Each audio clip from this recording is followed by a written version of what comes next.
I love this rock. I found it. It has a happy face on it, and when you turn it around, I see this like kind of grouchy crab face. It always represents to me that, you know, there's just always two perspectives. I'm Carly Jo Morgan, and I'm an artist and a breathwork practitioner, and we're in my home in Topanga Canyon where I live with my family.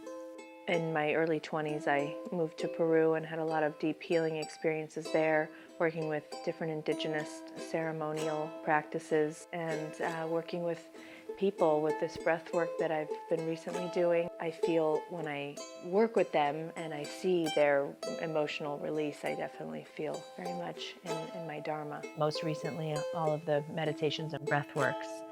The thing that I love most about them is that it brings people together.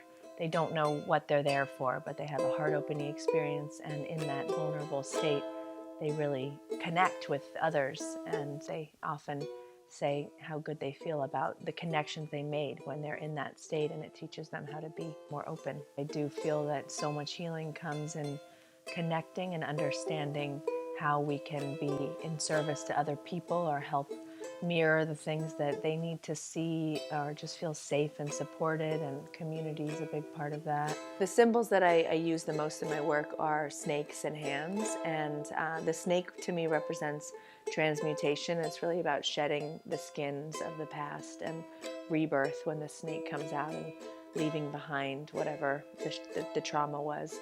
And so that's something that I definitely explore in the breath work, but also in my art. In the breath work, it's the breath is like an alchemical flame that can transmute the shadow into your gift. When I work in design and I work with clients like The Wing or people like Rihanna, usually they find me because they've seen my artwork and they generally want me to do what I do. But when you work with clients also, then it sort of shifts while you're in the process and they want you to change, and I've never been good at that. I can just kind of close my eyes and see something, and it's usually the first. I think it's strongest when it comes from, you know, the immediate hit of some sort of channel, like where none of the art that anyone makes, I don't believe it's ours, you know, I believe it's channeled from the collective. And I think that when you're really when you get heady about things, that's when things get harder and a little more boring. The whole point of the breath work is to take the authority from your mind and bring it into your heart. You can be in the heart space no matter what you're working in. It's much more inspired work.